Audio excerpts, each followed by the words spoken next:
matches in a row without defeat. Carolina, dare I say, are ascending. Dallas Trinity clinches the fourth and final playoff spot.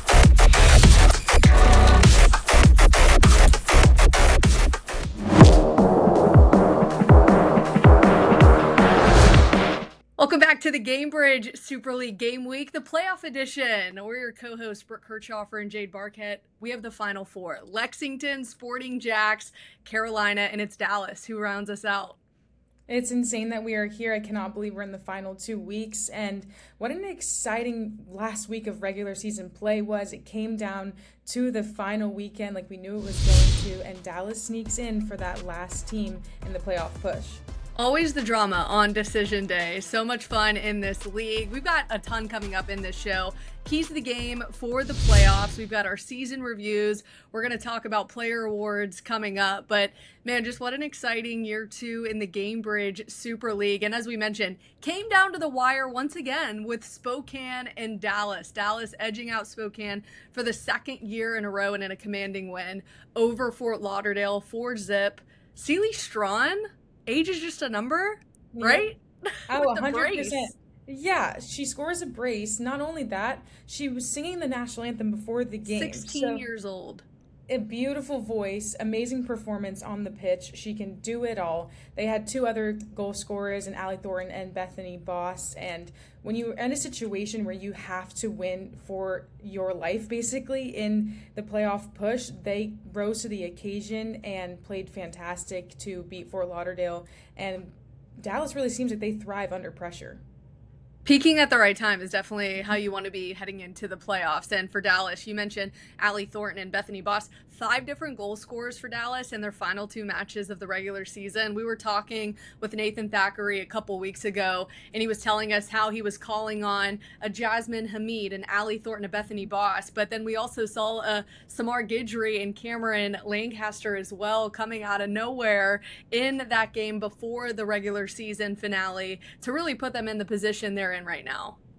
I think a lot of the talk sometimes is the big three of Carolina, Sporting Jacks, and Lexington, but I don't want to count Dallas out at all. They are, like you said, peaking at the perfect time.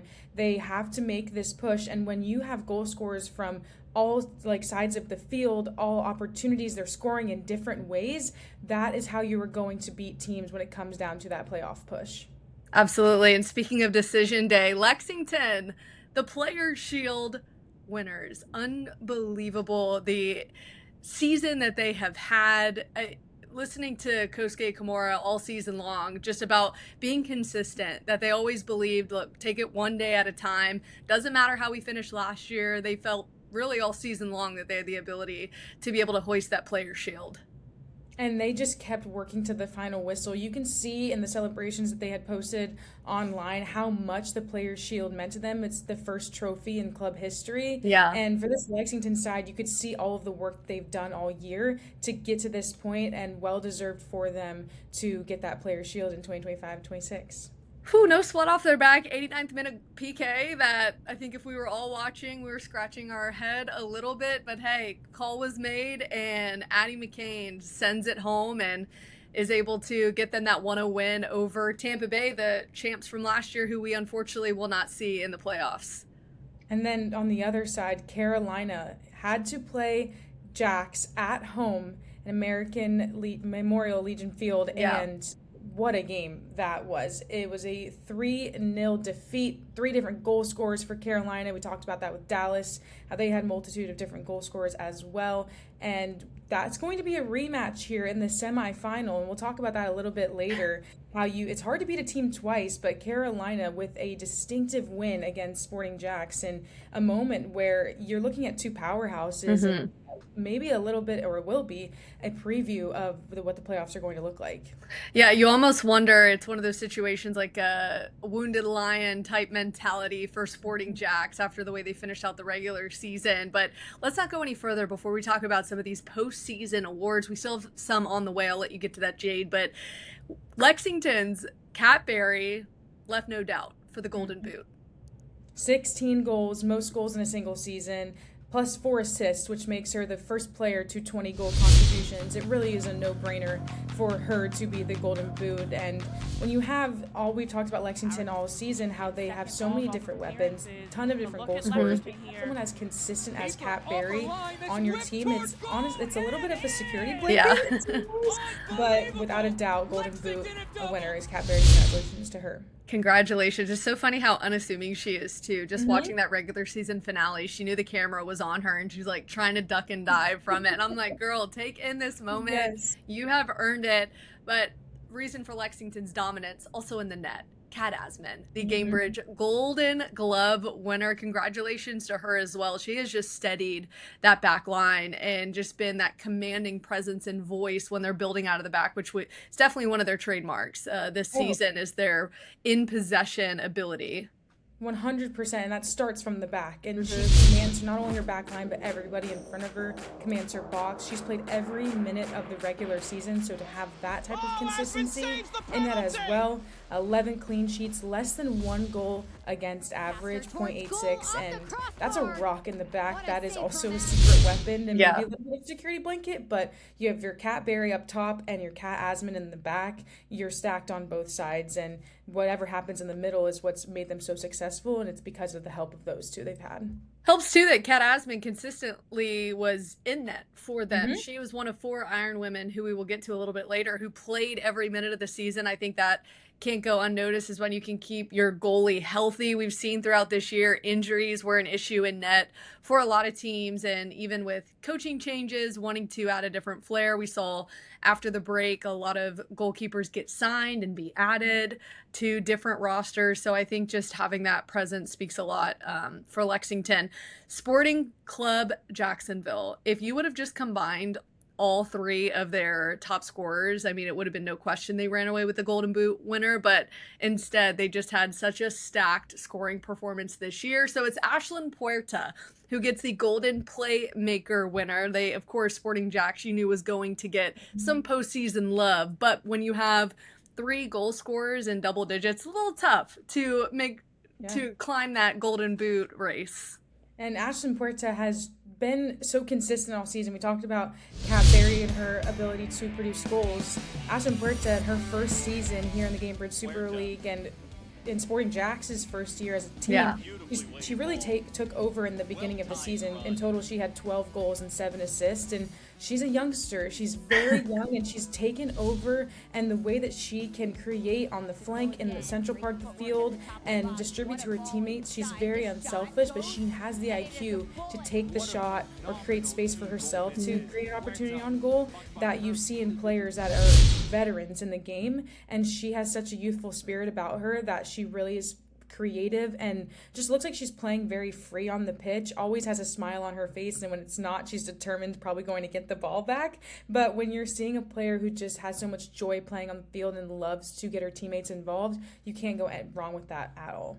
Yeah, and you talk about being unselfish, man, they share the wealth there in Sporting Jacks, which makes them so tough to beat because you have to account for so many different players, especially Ashlyn Puerta, who can create her own shot as well. Okay, let's get to our Iron women. There were 4 this year for the Gainbridge Super League who played every minute of the season. Amber Wisner, who we unfortunately will say goodbye to at the end of the playoffs, Hope Heisey, Sydney Cummings, and as we mentioned previously, Kat Asman. And it really can't go unnoticed just what it means when you can have the stability and consistency, especially I look at Sydney Cummings on a back line, what that means to be able to go to her week in and week out and know that she's going to be up and available. And those are your anchors. You see the Pisces and the Kat Asmans, 2 goalkeepers, and then Amber, who was in the central role and holding mid for Dallas and then transitioned to the center back towards the middle end of the season and has played that role. Sid Cummings, obviously an anchor for DC in their back line. And if you have those leaders on the field day in and day out, it puts you at an advantage because you have the players that know your system, that know what the coach wants for their players, how they want to play, and their voice on the field. You know that you're going to get 110% from them every single day, and it's hard to stay healthy all season. Yeah. These players, just the way they take care of themselves on and off the pitch, true professionals, and that's why that they are leading their teams. Well, give it up for Amber Wisner, too. 300 games played in her career. What a gift she honestly was to the league, not just to Dallas. I was listening to the interviews that Gainbridge was able to put together for her last, for her retirement run, her last regular season home game. And just so cool to hear everybody talk about her and what she's meant to them, how they've helped grow her game. And it was hilarious listening to how they would describe, like, what's an Amberism? Like, how would you describe her? Every quality that you want in a center back, they pretty much said. And a lot of that was the rough language, which you and I can remember sometimes growing up, where some of our best center backs were the ones that weren't afraid to, like, bite your head off and be like, all right, let's go, reset, get back, and no feelings lost. It's all about just the love for the game and wanting to have quality play. Yeah, and wanting the best for your team. You want to bring the best out of them. You want to put the best product on the field that you can. I was a center back that got into my players, and most of them probably annoyed, but they knew that it was for their own good, and that's exactly what Amber was trying to do with Dallas, and it's paid off because here they are now. I know Nathan Thackeray probably did not want any ceremonies. That way he could at least convince her for another year, but it does look like this will be it for her. But what a season that Dallas has had. When we go in review here, strong start back in August, and then they ran into Lexington. Lost 6-0 in September, and then they didn't win again until November. Went on a little bit of a drought, but they had a really nice end of the first half of the season and a strong start to the second half, all while weathering a coaching change, an injury storm. And to see what Dallas has been able to grow in terms of their transition game, ability to skip lines, and how effective they are with their forwards and the outside channels, I feel like that's what makes them so dangerous. And these wingers will take on fullbacks one-on-one, no problem. And I think that's where you see Samar Guidry and Cameron Lancaster are going to be two to watch. But Jasmine Hamid's speed is also something that keeps you on your toes. So I don't know, Jade, this is a scary team in the playoffs. What do you think about their season?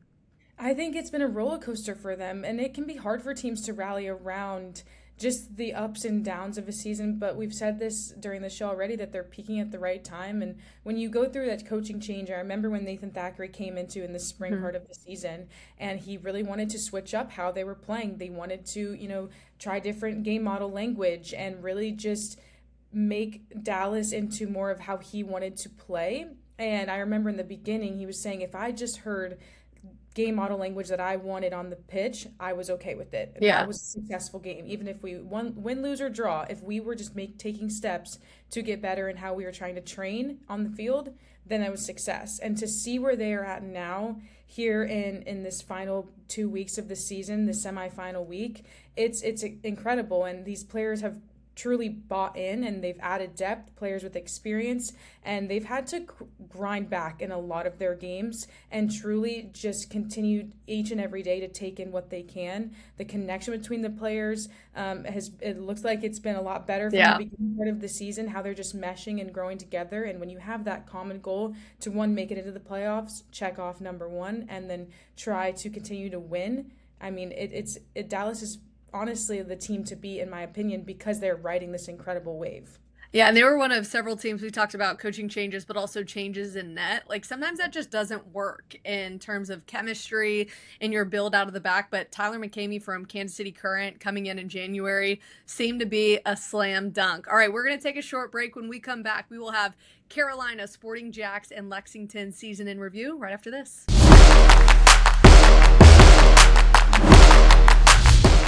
Welcome back to a playoff edition of the Gainbridge Super League Game Week, continuing on with our season reviews.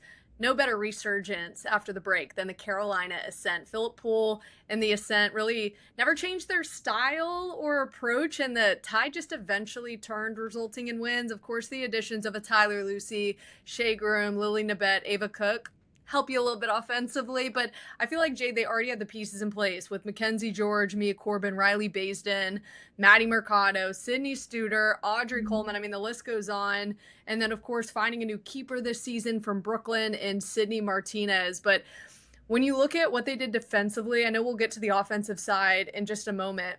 Second fewest goals conceded, 27. And Martinez was only responsible for 8 of those goals conceded. She had 7 clean sheets, just a really strong defensive finish for Carolina.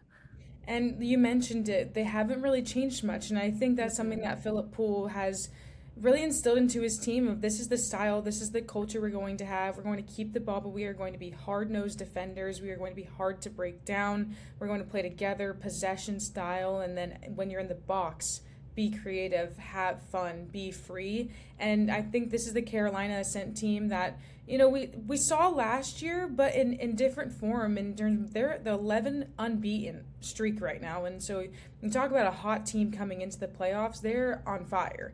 And I think a lot of that has to do with just the culture they've had to grind out wins earlier in the season. And they've doubled their win production here into the spring, 5 wins in the fall, 10 now in the spring. And we talked to Philip Poole right before that break, and he said, we were kind of in the situation last year where we were losing, we were on a kind of a downward streak, and then we came back, we're on fire. Well, in the beginning of the spring, they lost an entire, or drew a few games, but then since the middle part, it's just been all Carolina.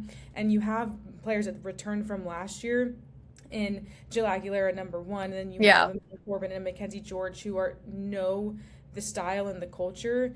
Everything else kind of just blends together and creates that perfect puzzle that you're seeing right now. And he said that they've had just an open door policy all season, that come in and talk to me, what can we fix, what can we work on, how do you want to grow? And I think when you have that open door and it's a two-way conversation, then players feel more comfortable. They want to fight for him, they want to fight for Carolina. The atmosphere at their home games, electric. Who would not want to fight for that team? So you can just see in how they've rounded out form that they are about as connected and flowing as it gets. Yeah, soccer is such an unforgiving game when it's not going your way. So I really want to give credit where credit is due. The fact that they didn't go away from what they know they do well, and that they were just waiting for that final piece. Like, sometimes it just doesn't go your way. I remember calling a couple matches before the break, and you're looking at the entire match and you're going back through the highlights and you're like, how did these not result in goals? And that's from an outside perspective. I can't imagine how frustrating it was in-house, but they stayed to the grind and it just eventually paid off.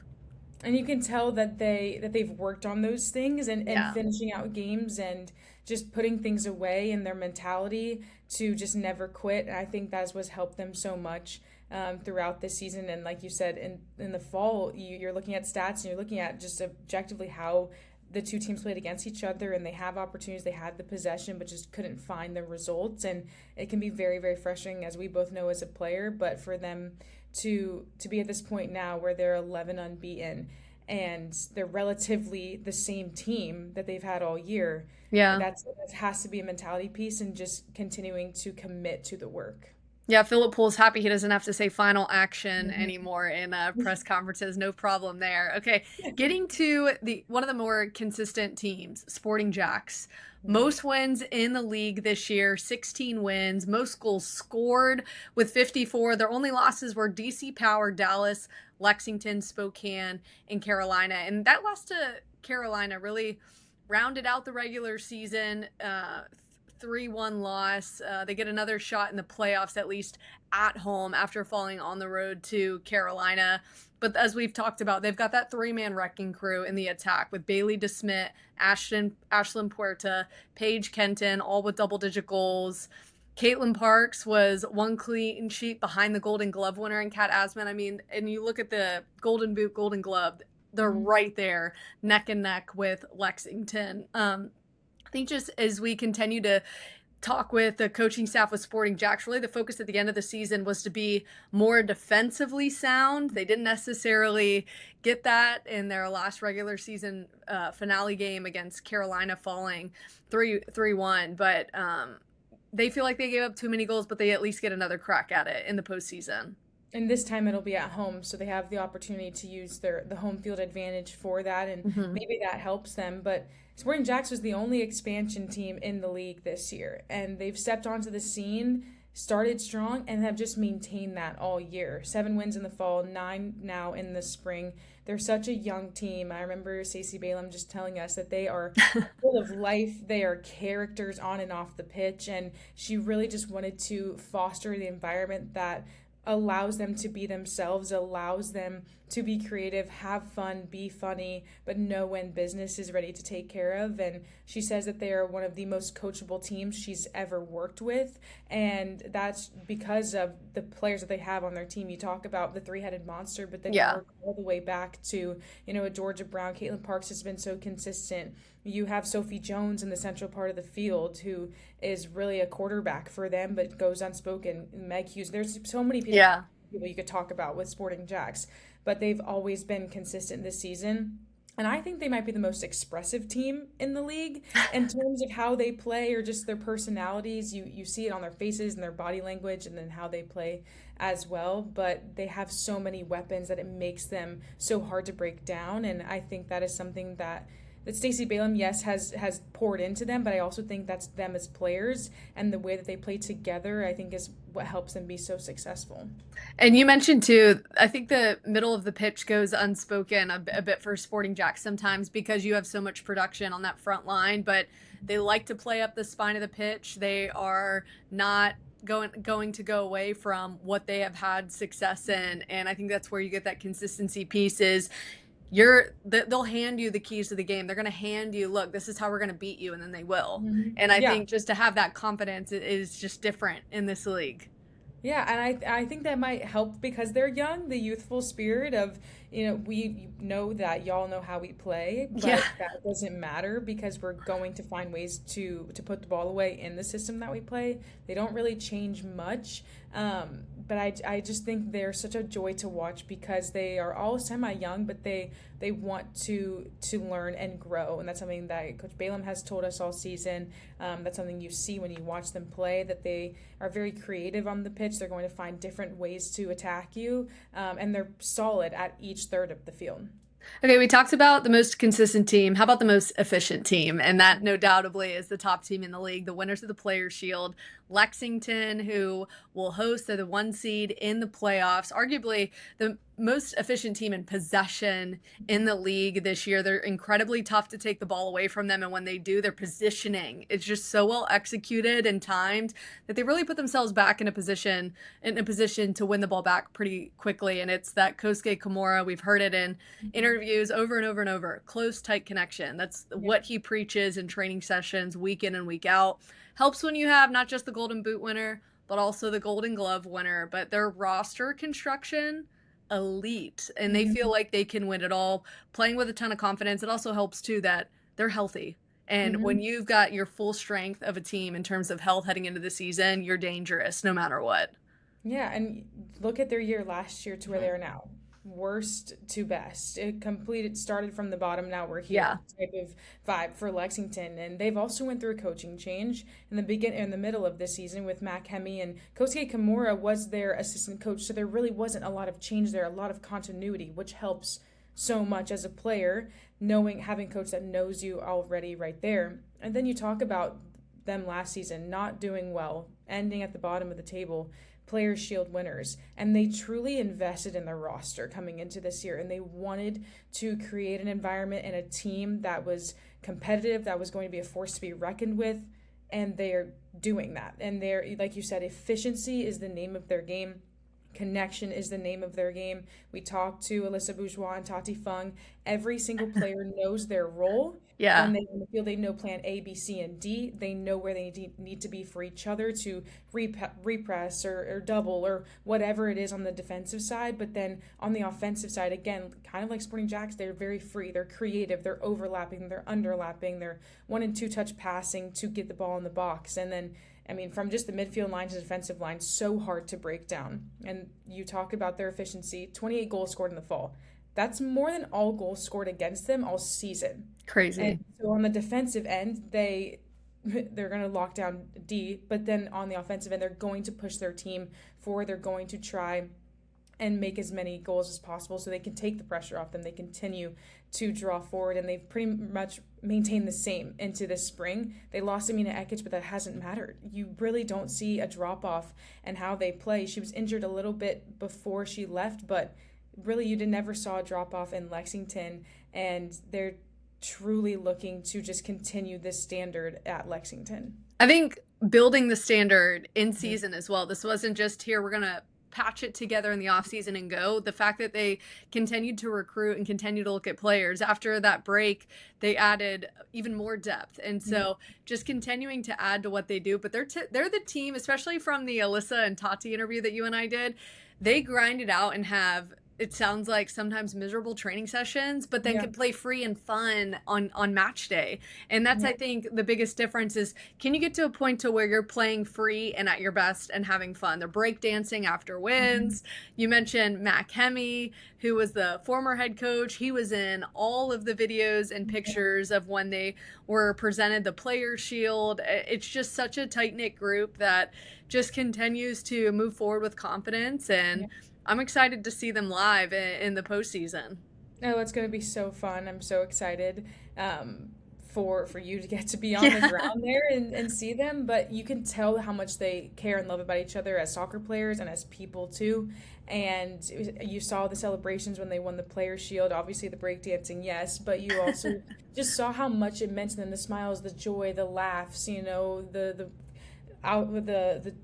water going everywhere. Like, it was just such a fun environment for them to be around. And I think you can tell that they've created a culture where they know the type of player they want. They want a technical player, but a hard-nosed defender, and something that, you know, can have different tools in their tool belt, but you also have somebody that wants to dive into their teammates, pour into their teammates. And that's why the training sessions can be hard, but they can have so much fun because everyone's committed to that work. Definitely. I'll be on the hunt for a Cat Shiesty mask by the time I get to Lexington. Myself, Jade, and Sean St. Jacques are go-to play-by-play for the playoffs. We will be on the call for Dallas Lexington. We can't wait. Okay, we're going to take another break. When we come back, we've got our keys to the game for the semis, and then we're going to build our best Gainbridge Super League player. You're going to want to hear that one. We'll be right back.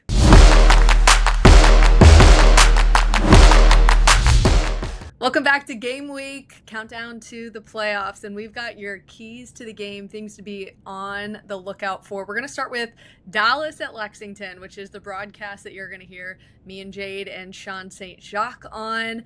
1-2-1 in the series this season. For me, Lexington, take the space when Dallas goes to a 3-back. That's one thing I saw in the postseason, or excuse me, in the regular season finale for Dallas. There were many times where they would let a wing back go high off that back line, and that's dangerous against a Lexington team who has so much talent on their front line. They're willing to send numbers forward.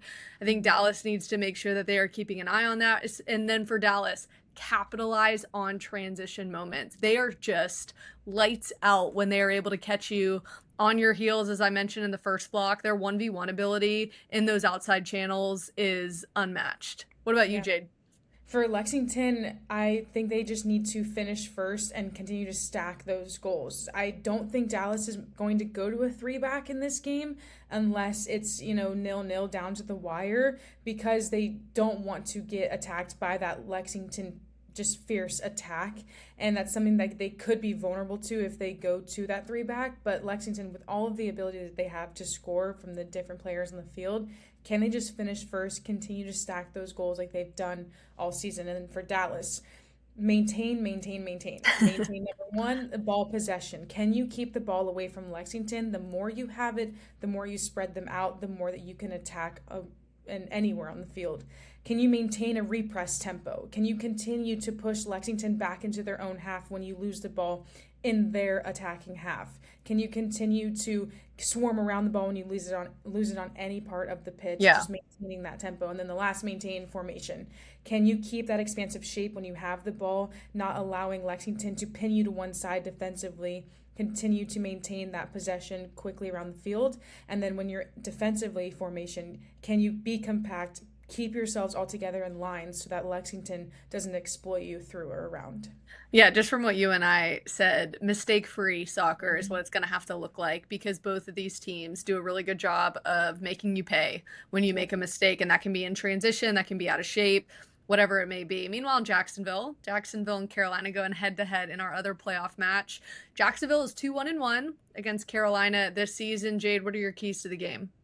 For Carolina, simply keep the ball. Obviously, if you keep the ball with the intention to score, eventually the opportunities will come. Carolina has to keep the ball away from Sporting Jacks, because Sporting Jacks on the other side, this is going to be a redemption game for them. But they cannot put the emotions into it. Not only is it a redemption game, it's also a semifinal. To put yourself in the league final for the first time in your your inaugural season in the league, but also you as a team for these players. So can they use the emotional part of the game to make it business, like continue doing what they've doing all year, be creative, but use their emotions to fuel them into the game? What about you? So Carolina, one of the top defensive teams, 7 clean sheets in their last 10 matches, 11 unbeaten.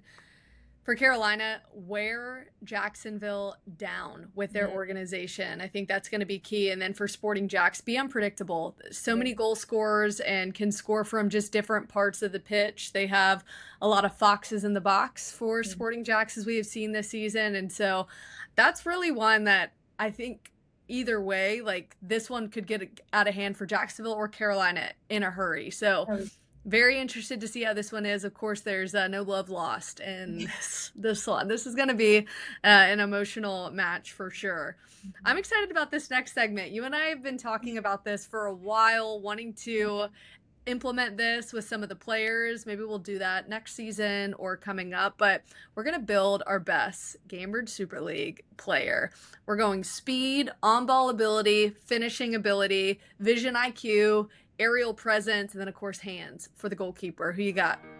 So for speed, I have seen Nasello with Tampa Bay. Ooh, good one. I don't know who would beat her in a race, but she's quick.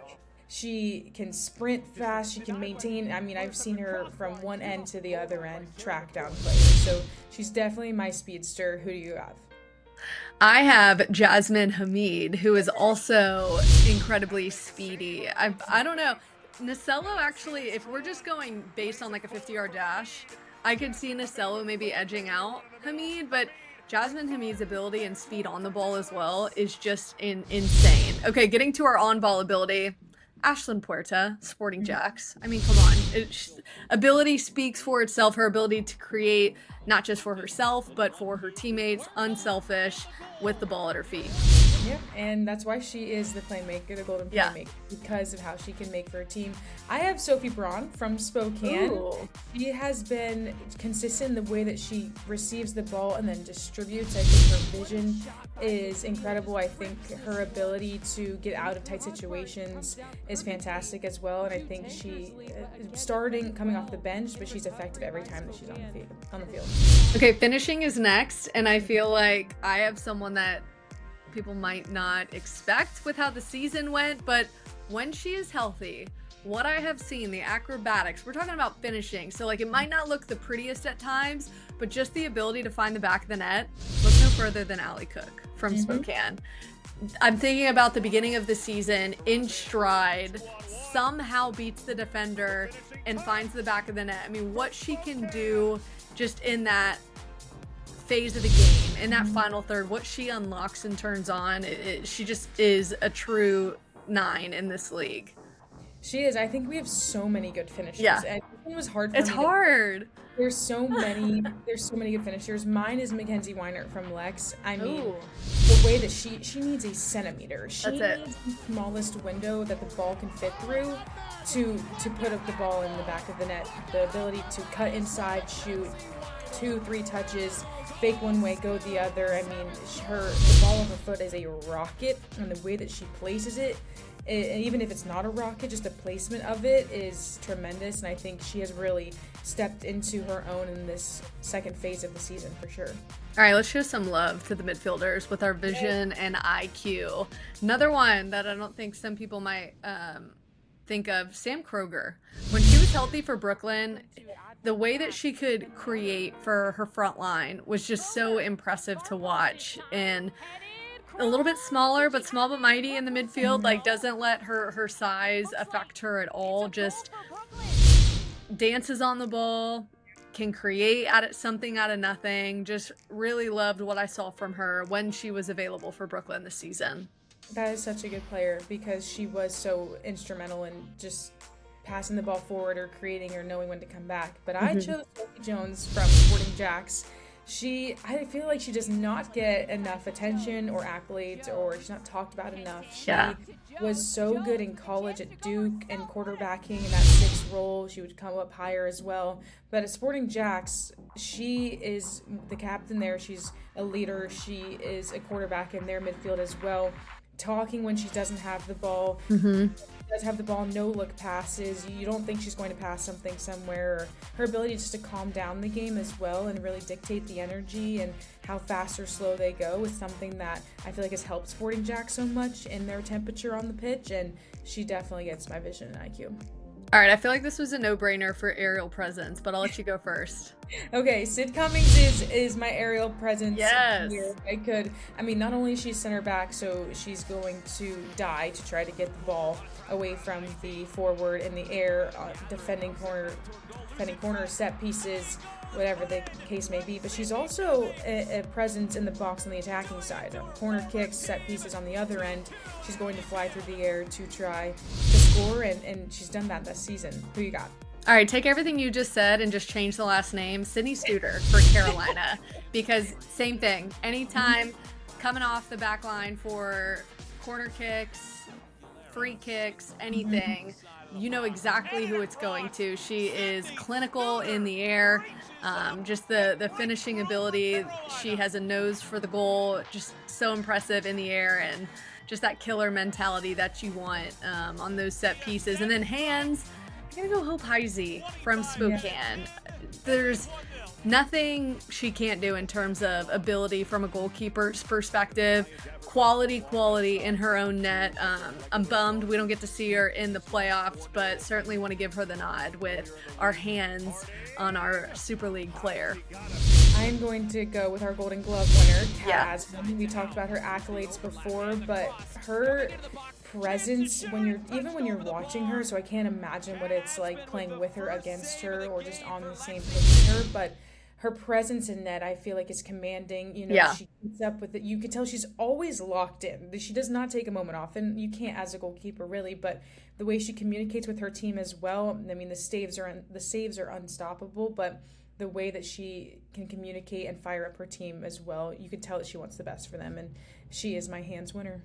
Yeah, I mean, we could have went with so many players. This was a tough one, but for anybody listening, drop in the comments who would be your best Super League player based on our criteria here. And Jade, the awards are not over yet for Gainbridge Super League.